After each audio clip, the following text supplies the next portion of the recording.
You guys, this video is going to be about two shows that I'm very, very, very in love with. Both of them are older shows that have been out for a while, but if you don't know about them, you need to check them out. Because there's going to be one that I talk about that I was very late to the game on, and that one is amazing. So the first one's on Hulu. It's the anime called Nana. Let me just say this: if you guys are into like action, battling, like you're into like really intense action, that show's probably not for you. But if for the people who are into like character development, character driven stories, it's the show for you. You know what I mean? So the show is about two girls who go to Tokyo at the same time, and based off that interaction, a lot of stuff happens to them. And like I said, it's a very character driven story. A lot of emotions are in it, a lot of messiness too, involving a group of friends, people who have passed with each other. And when I watched Nana, like at the end, after it was done, season one, I just felt like a huge hole left in my life. I don't know if you guys have ever felt that way when watching something, but I felt like a huge hole was just in my life, like in my heart. And so that's why I'm recommending this show to you guys. Besides like anime and shows like this, what shows can you guys think of that does that?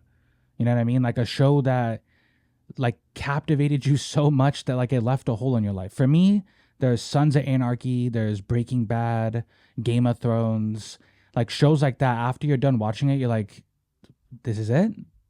Like I don't get to, there's no more episodes. Like so you essentially, there's like this hole in your heart that you have to fill, which ends up being another TV show, obviously, right? And then this year I actually finished Nana and the next show we're gonna talk about. But all jokes aside, like I said, if you guys are into like character driven stories, stuff that's not really, action filled. I mean, I'm kind of late to the anime game too, because I would say in the last like 2 years, I've been watching stuff like that. Before I never did. I mean, obviously, I don't know if you guys count DBZ as an anime. I know it is an anime, but that's basically like the only one I really watched ever was DBZ. Obviously, everybody did growing up. But for shows like Nana, like, I didn't think I was going to like it. I watched maybe the first 4 or 5 episodes.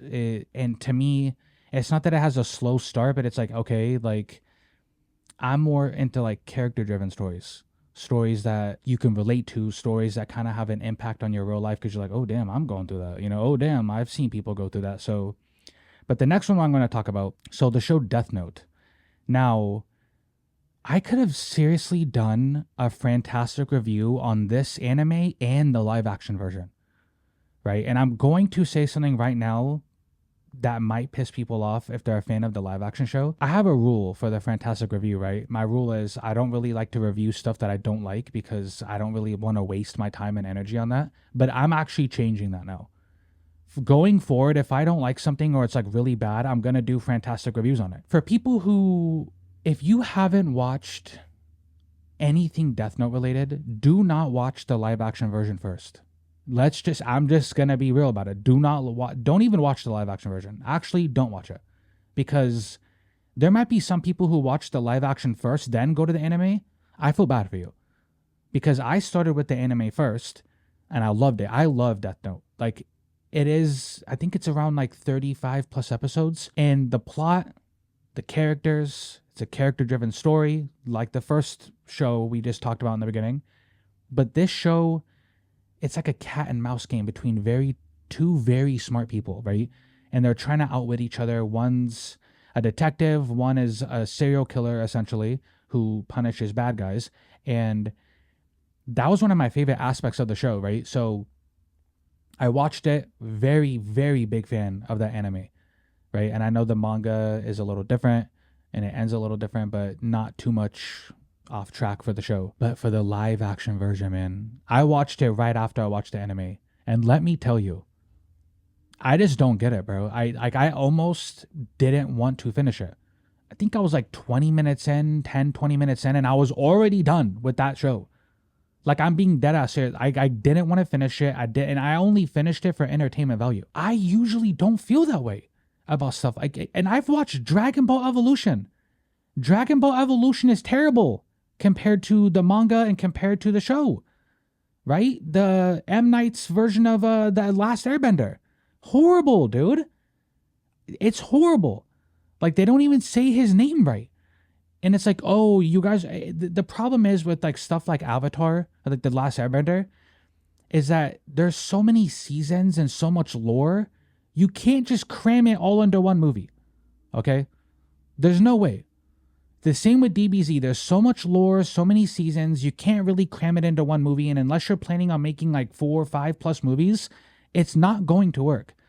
Okay? And especially when you get writers who, like, we want to be different. We want to change names and we want to do, nah, bro, no.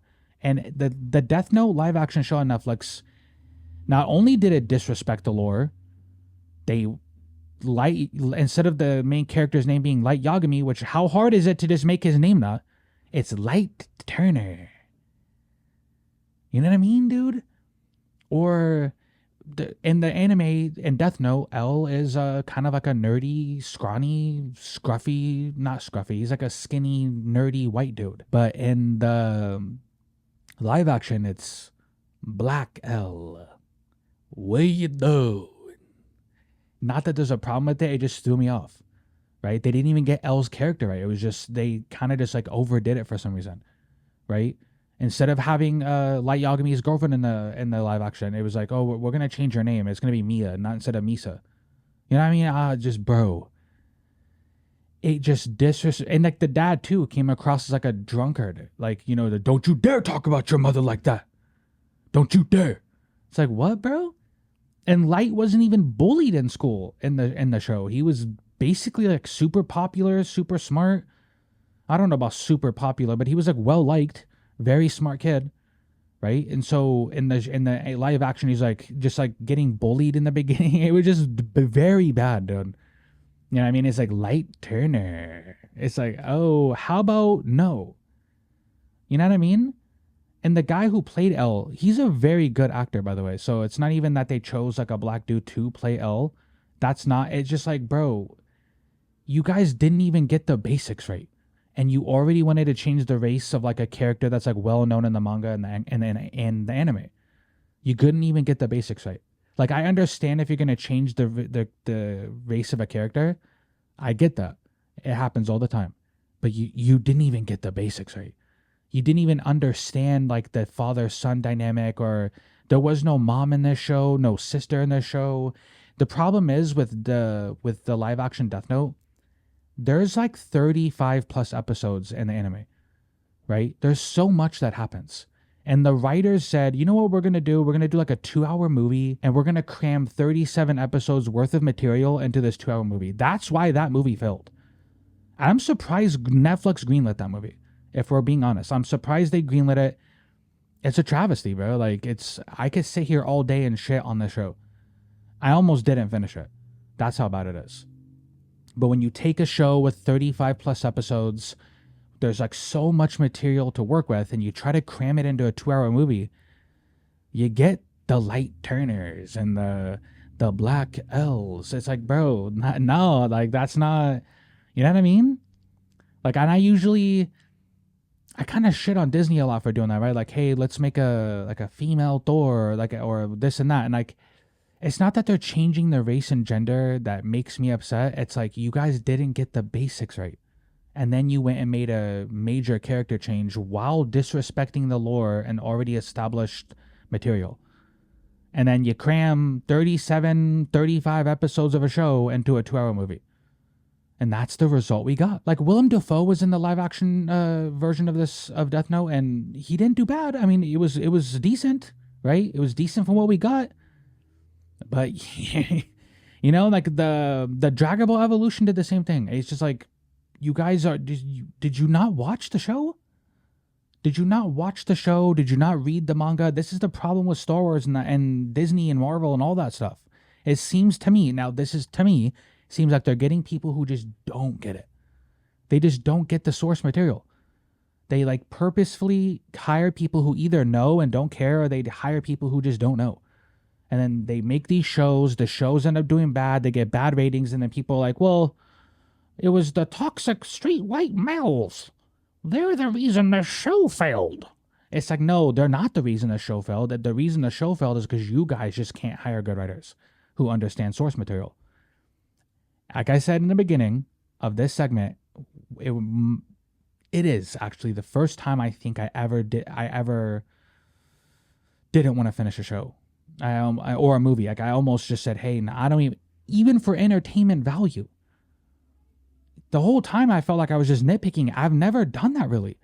And I was a kid when Dragon Ball Evolution came out, so maybe my like kid mind wouldn't like nitpick it as much as I would now. But it's just one of those things, bro. It's up there. It's up there with Dragon Ball Evolution. It's up there with M. Night's Avatar. Like it's up. It's pretty horrible. So I'm telling you, don't watch it. Watch the anime because the anime is great. The anime is very good. Had a really great time. It had me intrigued the entire time. I was like, I wonder who this is. And I'm not gonna get into spoilers because I want you guys to watch it. But yeah, that is my quick video for today.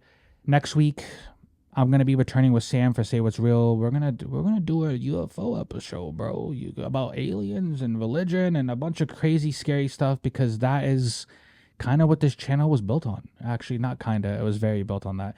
And yeah, thank you guys for tuning in again. You can catch us on TikTok, Instagram, Facebook Reels, YouTube Shorts, YouTube, all the good stuff. And until next time, guys, peace.